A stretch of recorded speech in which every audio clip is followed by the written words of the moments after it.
Does it freak you out when people move like this?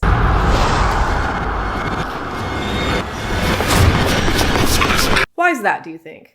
The easy answer is people aren't supposed to move that way, but that's obviously not true. Troy James can move that way, and he's a person. He does it all the time. He's built a career off of it. Let's do some armchair psychoanalysis. Fear is rooted in the natural human aversion to vulnerability, to violence, disease, social isolation, etc.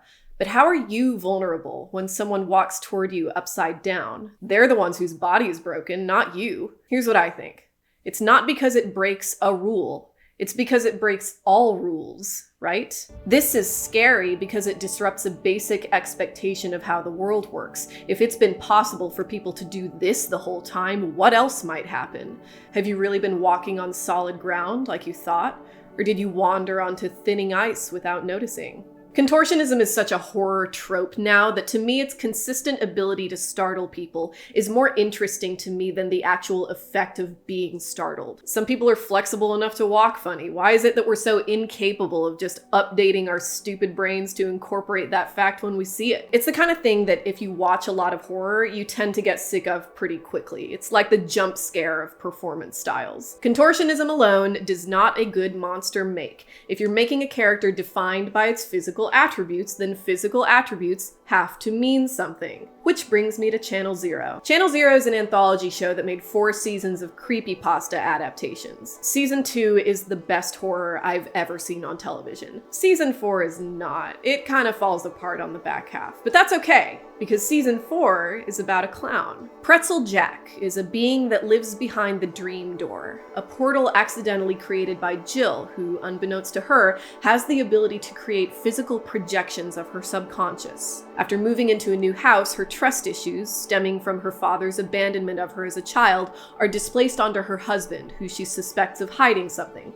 He totally is, but that's not the point. The point is that Jill's paranoia festers until it finally erupts into the world in the form of the imaginary friend she invented when her father left. When Jill is upset, Pretzel Jack appears to whoever wronged her and, murders their face. Ooh, so much to unpack. Let's start with the most obvious question.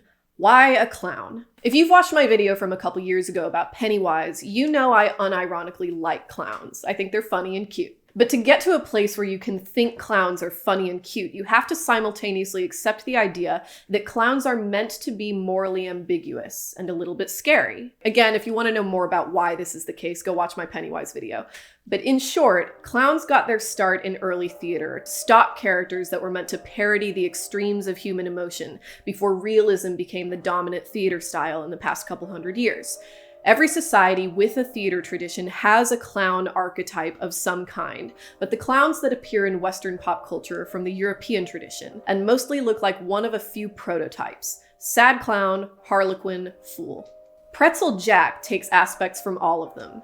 He wears bright colors and has a big stupid smile like a generic fool. He's athletic and scary smart like the harlequin, but Pretzel Jack at his core is a sad clown. Most mimes are sad clowns. Their performance style is usually solo and involves acting as a mirror to the audience in deliberately uncomfortable ways. It's an act that relies on an intimate understanding of loneliness. The loneliness of the mime, whose joke is in their sustained isolation from the audience they're performatively trying to connect with, and the loneliness of the audience, who, if it's a good mime, see their own desperate need for acceptance displayed out in the open for all to see. These are complicated human emotions that belong to the mental sophistication of adulthood, which is why clowns, as originally conceived, are not actually meant for children's entertainment. They cross social lines, disturb expectations. In the words of clown scholar Dr. Andrew McConnell Stott, yes, clown scholar is a job, coulrophobia, it would seem, is an aggregation of fears that results when certain triggers accumulate in a single figure. Triggers that include disguised strangers, masks, or concealed faces. The threat of humiliation that comes with a clown's familiar tendency to incorporate spectators into his or her act, and the potentially disturbing question of why adults would willingly infantilize themselves and dress in such peculiar clothing. So what does it mean for Jill, as a child, to invent this representation of very adult emotional complexity? Well, firstly, because I know someone watching this is thinking it means nothing. This is a story. Pretzel Jack isn't real, and neither is Jill. Very good. Did you discover that all on your own? Obviously, the events of season 4 of Channel Zero aren't real in a literal sense. Stories are human artifacts. They're lies we tell to find a truth deeper than fact. Approaching something as abstract as a movie monster through realist logic can only get us so far. We're not here to think about Jill, the person. She isn't real. We're here to think about Jill, the character, and what her manufactured psyche can tell us about our real ones. Jill comes up with Pretzel Jack in the aftermath of a trauma, her father's abandonment of her and her mother for a different family. Apart from how creepy Troy James looks as Pretzel Jack, there's also an apprehension you get watching this clown appear to a child alone in the middle of the night. Little kids are vulnerable. They can't tell the difference between entertainment and allure. As an audience, all stranger danger bells should be going off here. But reality is still fluid for children, and Jill only sees a friendly distraction from the calamity around her, this exposure to life's chaos and injustice that she should have been too young to have to encounter. She can no longer trust her family as an emotional anchor, so she invents her own out of necessity. What does it mean to have to grow up too fast? What does it do to a child when they feel they can't trust anyone but themselves that young? When a kid raises themselves, a warped sense of reality and other people's behavior within it is basically inevitable. And that's essentially what a clown, divested from its theatrical context, is. A warped, wild human, almost feral. Enough of a person to be recognizable, but too ignorant of human behavioral rules to fit in. I think it's metaphorically relevant that as a clown, the main ways Pretzel Jack breaks behavioral rules, like besides murder, are through silence, an inability to communicate, and contortionism, a physical unpredictability reflective of Jill's mistrust in the people around her to behave in ways she understands, and the inappropriate ways she responds to that anxiety. I said before that Tom, Jill's husband, is absolutely hiding something. In the show's early episodes, Jill catches him acting suspiciously, talking to a woman at the hardware store who clearly doesn't want to be talked to, and then explaining it in a way that isn't quite convincing, repeatedly calling that same woman and disappearing in the middle of the night, lying about where he's going, and then lying about the lying. Jill is the kind of person certain people call crazy. The prescription being to calm down, stop being so paranoid.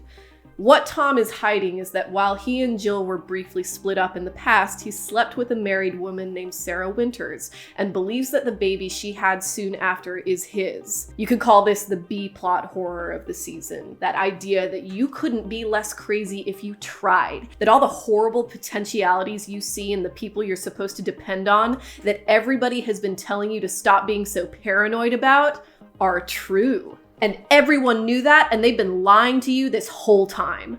Fuck them. Anger, and all the forms of violence that result from it, is a secondary emotion.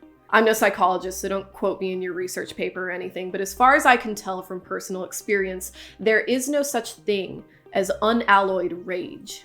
When you think you're feeling anger, what you're really feeling is fear. Fear of all the different kinds of loss that are available to you. Loss of life, loss of love, loss of identity, of control, security, power, beauty, ability, time, trust, attention. There are just so many things to lose in this world. Pretzel Jack is an anthropomorphized spirit of the kind of aimless fury about potential vectors of loss that slips into abuse. That says, if you knew how angry I am, you would never hurt me again. Because if you knew how angry I am, it would scare you. The problem is that the engine of that reaction is complete conviction in how utterly right you are. There's no room in Jill's mind to actually talk to Tom before deciding he's ruined everything. Anger is a very arrogant emotion that way, which is by extension to say it's a very childish emotion. It's what children do, right? Throw tantrums. Remember that this is one of those things about clowns that Andrew Stott thinks we're responding to when we fear them, an infantilization of adulthood, pure, undiluted emotion, the kind of thing you're supposed to grow out of when you learn that other people matter too. But if your emotional development was arrested at an age when complicated understandings of people's motives was impossible for you, then you only know one way to respond: as a child. The source of Jill's conflict as a character in the first few episodes is her failure to realize that Pretzel Jack and all the calamity that follows him isn't just a thing that spontaneously happened. It's a product of her own wounded mind, and she is therefore responsible for it. And this is what I love about Pretzel Jack. The acknowledgement that regaining control of your own mind isn't just a matter of deciding one day to be different, any more than fixing a broken leg is just a matter of deciding one day that you can walk just fine. Changing yourself is an immensely effortful, exhausting project. Trust gets broken, but you can rebuild it. It's a belief. You can decide to have it or not. What if you can't? But you can. You're in control of you. You can decide to trust or not to trust. What if you can't?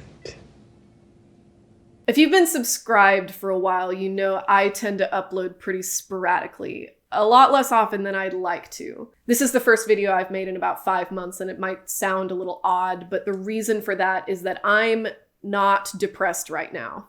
One of the things I think people don't understand about depression is that if you've been depressed for long enough, if you've spent months or years getting used to experiencing the world in that way, not being depressed is really fucking hard. In a way, it's almost worse, because once the depression is gone, your eyes are opened, and that's when the anxiety starts. The closest thing I can think to compare it to is like if you woke up one day and you could suddenly see a new color spectrum, and you're like, that's not how any of this used to look. Suddenly there's more levels of every possible human experience, which means there are all these new and exquisite kinds of pain to feel. And it's not all bad. Like you can suddenly see this unbelievable beauty in simple shit like the texture of paper or the presence of a friend. But even that can be a sort of harsh morning sun kind of beauty. The world is too much, and the only way you remember how to deal with it is by running away. Choosing not to do that is really, really hard. So why try it all? Why bother exposing yourself to an open flame if you could just be depressed and not feel any of it? Well, believe me, I've tried that. For me, at this point, it's because if I don't, I might die. I don't want to worry anyone. The fact that I know my mental illness is a threat to my life drastically lowers the probability that I'll actually die, but that's only part of the risk. Even if I continue breathing for the next 50 or 60 years or however much time I'm allotted, that doesn't mean that I won't still be releasing something horrible into the world. Some kind of corruption I didn't intend that could affect more than just me. Part of what's hard about it is that unpleasant emotions are important too. They're our mind's only defense mechanism. Season 4 of Channel Zero is kind of split into two halves this way. The first is Jill's process of understanding Pretzel Jack as a monster of her own creation. The second is Jill's process of learning self-acceptance, that just because her most monstrous aspects can't be her main source of strength doesn't make them useless. If anger is your problem, the answer isn't to make yourself stop feeling anger in all circumstances. It's to redirect your anger to the things that deserve it, like your crazy incestuous half-brother who's been posing as your neighbor to try and get you to suppress your own power so you're more susceptible to his own. You know how it is. It's like the contortionism thing. You can logically understand that some people are able to move funny and still be surprised when it actually happens. And that moment, that gut emotional reaction you have, well, part of the inherent horror of being human is that there's no escaping that. I'm not sure it's the kind of thing you should get used to, because getting used to it means you've forgotten how the world should work. Being a human means there are unfortunately some rules to follow.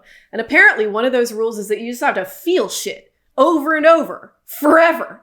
And you can't change that. But I am beginning to understand what people mean when they say you can change how you think about it. When something in you breaks, when something moves in a way it's not supposed to, it might be that something is wrong, but it's just as likely that something is just new. That the thing to do might be to stop raging at the clownishness around you and confront the clown within. Walk toward it, ask its name.